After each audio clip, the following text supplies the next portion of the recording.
All right, folks, this is my final part of the Modern Warfare analysis summary of the story of the campaign. Again, I don't get into mechanics. There are way better YouTubers out there who can tell you about, use all these words that I don't even think about, you know, tactile feel of the weapon and the kickback. I'm talking about the story. Believe it or not, this is the third part. My original plan was the video was going to be 20 minutes, but I have so much to say about the campaign, about the story, about the criticism of it, what I liked about it. We only have one mission to go into, and that's the final mission. But now we're going to get into the larger parts of the ending, why it's called a soft reboot, and what this means for the future of Modern Warfare. I hope you enjoy these videos. I'm still uploading the first one because I switched from Verizon to Comcast, and their upload speed is horrible. Even though I have a 1 gigabyte download connection, the upload connection is very slow. Still working on my rum and coke, my double shot of rum and coke. All right, final mission, Into the Furnace. Straightforward. Hadir's been given over. The situation is saved. Russia doesn't blame the U.S. anymore since they got him Hadir.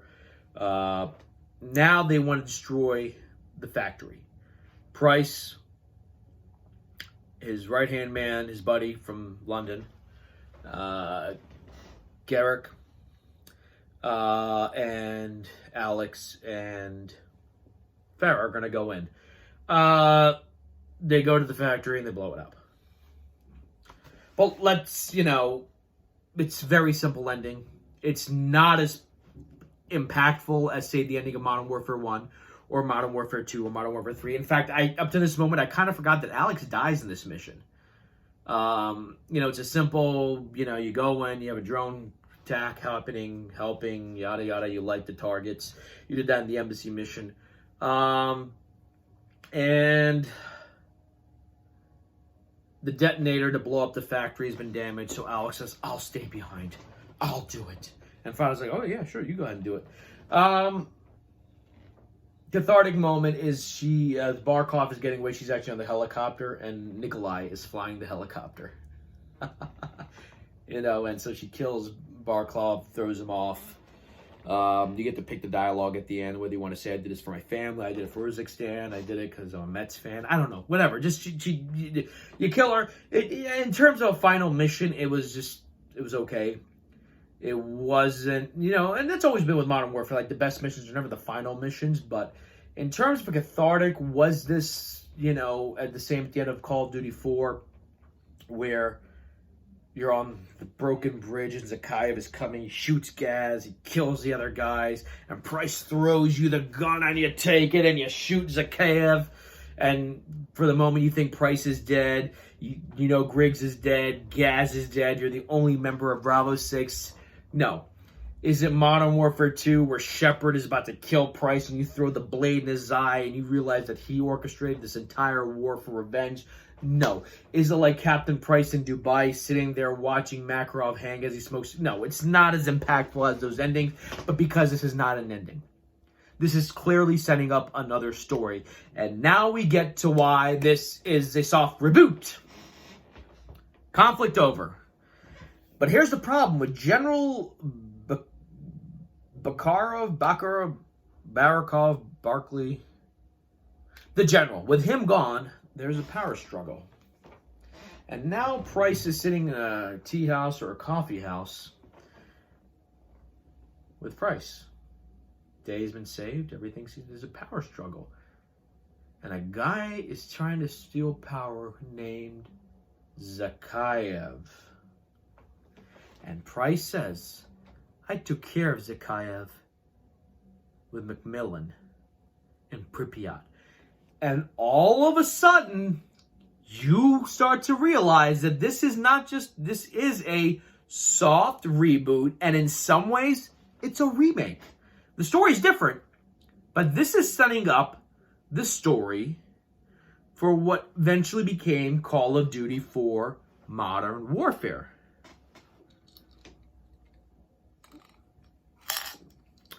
Oh, and General Laswell, she just does a name drop.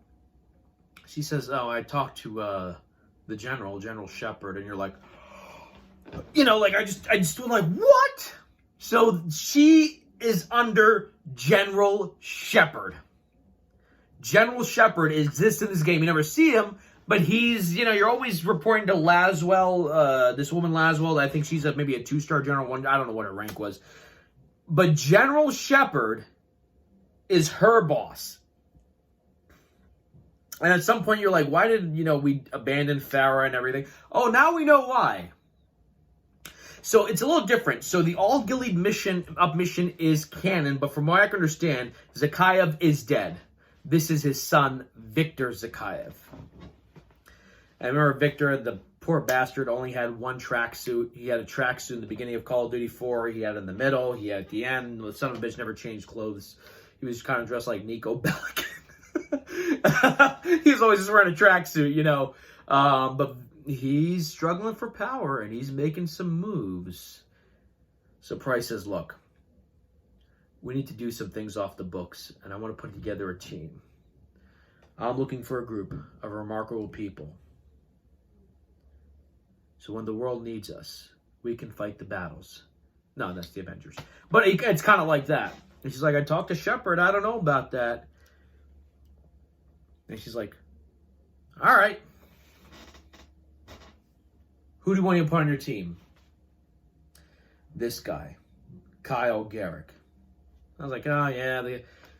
But he's got a nickname. We call him Gaz. I'm like, what the? I mean, I'm sorry. I just fanboyed there. Kyle Garrick is Gaz.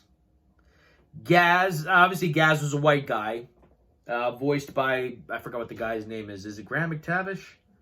No, it's not Graham McTavish.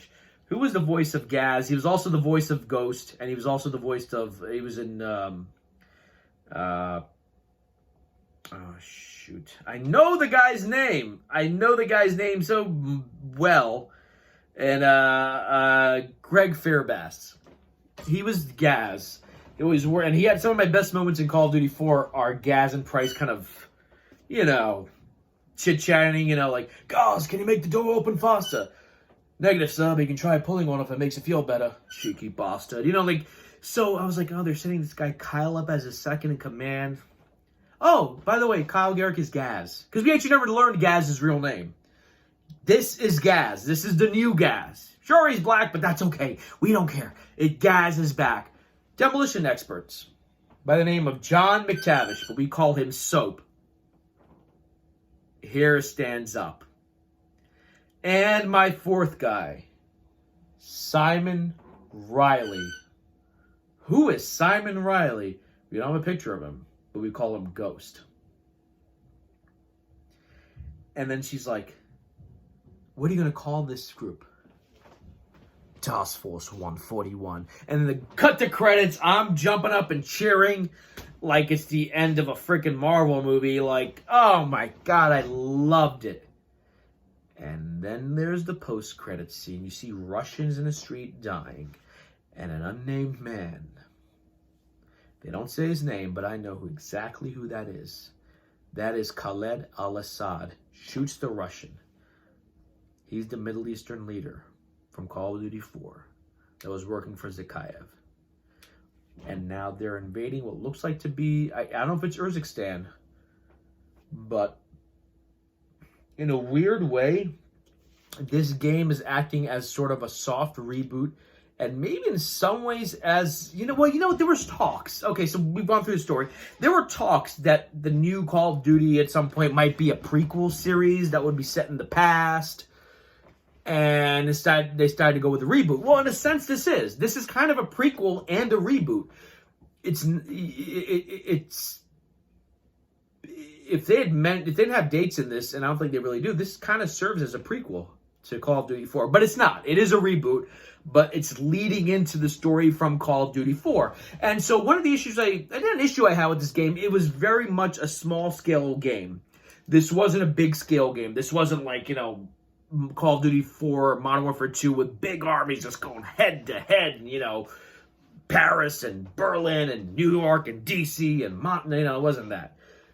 But I think the next game needs to be a little bit bigger in terms of scope. Does it have to be full-on Modern Warfare 2, Russians invading America? No, but I think this is leading into a larger war, a larger battle.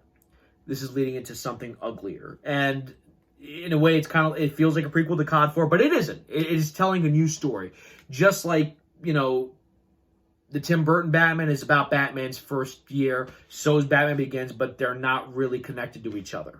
They're two different universes with similar characters. Both the Christopher Nolan movies have a Joker in them, so does a Tim Burton movie. Both of them are Bruce Wayne, both of them have an Alfred, both of them have a Catwoman, but it's a reboot, but you're seeing similar patterns. So just like in the original, Griggs is a character, Gaz is a character, Soap is a character, Ghost is a character, Shepard is a character, Zakhaev is a character, and at the end, they show a picture of the post-credit scene, like, who's this guy? I don't know who he is. He works for the Russians. It's Khaled al-Assad, who I think we could work as a really cool villain. So now, we're probably going to have the same story of the ultra-nationalists, the Russians, but it's going to be told to us in a different way. Just like Batman Begins is a different story from the original Batman. Just like Spider-Man Homecoming is a different movie than Spider-Man 1. It's same characters, same plays, New York City, but we're going to tell it to you a different way. We're going to tell you the story of Call of Duty 4 in a new way. Yes, they're doing another Modern Warfare. And they absolutely should do it. They should do it with the same care, but the story needs to get a little bit bigger in scale. Whereas in Modern Warfare 2 and 3, every mission was about like blowing your mind. They need to have one or two missions where there's larger scale battles, where the battles are just bigger. And the story is not so much localized, and the conflict needs to grow again. I don't want World War III all over again, but it needs to grow. They can do so much. It's happening right now. Just like the original Modern Warfare, the first one, Call of Duty 4, was reflective of the Iraq War. This one is very much about Syria. It's very much about Russian influence in Ukraine. It's about Russians interfering with Syria. By the way, backing a guy named al-Assad. It's kind of scary how that actually turned out to be true. There's so much happening in the world for Modern Warfare to sort of reflect. But I think the scale for the next game needs to be a little bit bigger. It needs to grow. We've established Gaz. I'm not even calling him Garrett anymore. I'm calling him Gaz. Captain Price. We know he's recruiting Soap. We know he's recruiting Ghost. Nikolai's back in play. Sergeant Griggs is back. I would love to see guys like Wallcroft, Griffin, Lieutenant Vasquez. You can bring all these characters back because now they're not dead. It's a new universe. It's a reboot. You can tell these character stories again. Roach can come back. I would like them to keep the same voice actor for Soap, though, because I really liked, I think his name is Kevin McKidd. He was great as Soap McTavish. Or not, but if not, Craig Fairbass has to come back as Ghost. I mean, what's great about it is you never see his face, but a couple of throwbacks. During the sniper mission, when you're setting up an ambush for the wolf, you're testing out Hadir's sniper rifle, and he kind of points, and try to use the gun a little bit. Do a little target practice, and he sets up the gun, and he shoots at like a pineapple, like a watermelon. And in Arabic, Hadir says your fruit killing skills are remarkable. Reference. There's a moment where Price picks up Gaz. Now we know Garrett, but it turns out to be Gaz. He's like, "Come on your feet, soldier, we are leaving." A lot of throwbacks, a lot of small moments like that. Nikolai plays a hero again. He's a helicopter pilot again. This one, he flies a helicopter. There's a lot of small moments like that. Task Force 141 is being put together. Shepard. Now, do we need a regurgitation of the first story? No. Can you use these players in different ways? Yes. Again, not to use the same analogy again, but Jack Nicholson did one version of the Joker. Heath Ledger did another. Joaquin Phoenix did another. Those are three characters that are kind of supposed to be the same character, but different interpretations who do different things. You can do the same thing. You can use General Shepard in moving forward differently. You can use Soap differently. You can use Gaz differently. Well, they already did Gaz, but you can use, Makarov's coming. It's coming. This is setting up a much larger universe. And they're not just shooting for a trilogy. There's so much you can do with this story. And that they flat out meant the game. The shit's about to hit the fan. With General Barkov gone, you removed one guy. Remember, what does Shepard say? You remove someone, they find someone worse to replace him. Who's coming up the ranks? Victor Zakayev, Imran Zakayev's son. Hopefully he has a better wardrobe and not in that one tracksuit. So this, and then at the end of the campaign, it said the story continues in Spec Ops, which I haven't done, but this is the end of the campaign. I hope they make more Modern Warfare. I know that now with the 3-year cycle, chances are that we may not see Modern Warfare 2, whatever the second Modern Warfare, whatever it's going to be called, probably for another 2 years. I don't know, because I heard that maybe Sledgehammer might not be making the next game. They might step away from the 3-year cycle. I don't know what's going to happen. For the first time in a long time, Call of Duty game has come out, and I don't really care what the next one is, because I'm really loving this one. I'm going to play the multiplayer later tonight. It's a soft reboot. I think I said pretty much all I wanted to say about this game. I hope you enjoyed it. If I have any other thoughts, I'm going to maybe write them down or some shit, and I'll talk about it. I want you to know how you felt about my commentary, if you felt the same way I did or didn't feel the same way I did about the way people were talking about the politics and stuff. I thought it was a wonderful game. I hope they keep making it. This is a right step in the right direction. This is a complete turn in the other direction. Not a step, it's just turning in the other direction. But yeah, no, I loved it. I adored it. I'm probably gonna replay the campaign at some point again soon. Probably maybe even this weekend. Maybe not in one go as I did in the last not 2 goes as I did in the last 2 days. But it is a phenomenal game. It's gonna make us talk about it a lot. I'm sure it's going to have distractors because this was not the old games. I was still kind of, part of me wanted those big moments. Again, as I've been saying, the holy shit moments. But maybe it's good that it's not this game. Because you don't want to have that, because then at some point you have to outwit yourself. And, as cool as the nuclear bomb moment was in COD 4, when they made Modern Warfare 2, they were just like, how do we outdo that? And how do we outdo attacking Washington, attacking New York? It just got bigger and bigger. I hope they increase the scale, make it a much larger conflict, or the stirrings of a larger conflict. How about have a situation where they're trying to prevent war in the next Modern Warfare and they fail? All right, they succeeded in this game. How about the next one? They just fail. They utterly fail to stop a war. That would make a good game. Give me your thoughts, your comments below. I hope you enjoyed these videos. I know it was a little bit long, and we ended up going hour and 17 minutes and split it up, but I want to thank you. Please give me some feedback. I would love the feedback. I'd love to talk to you hardcore campaign fans. I know you're out there. And no one seems to be talking about them, but you're here. I'm here. Let's hash it out. I'll maybe post this on Reddit, and maybe some of you can, if you have the patience to hear me ramble on and on about these games, we can do that. All right, guys. God bless. Have a good Friday, and I don't know. I don't plan to make any more videos. I'm going to make one with the night vision goggles because I figured out how to get them to work. But if you haven't seen that unboxing video, it's me. I am going to work on more of my rum and coke. And have a good Friday and happy Halloween.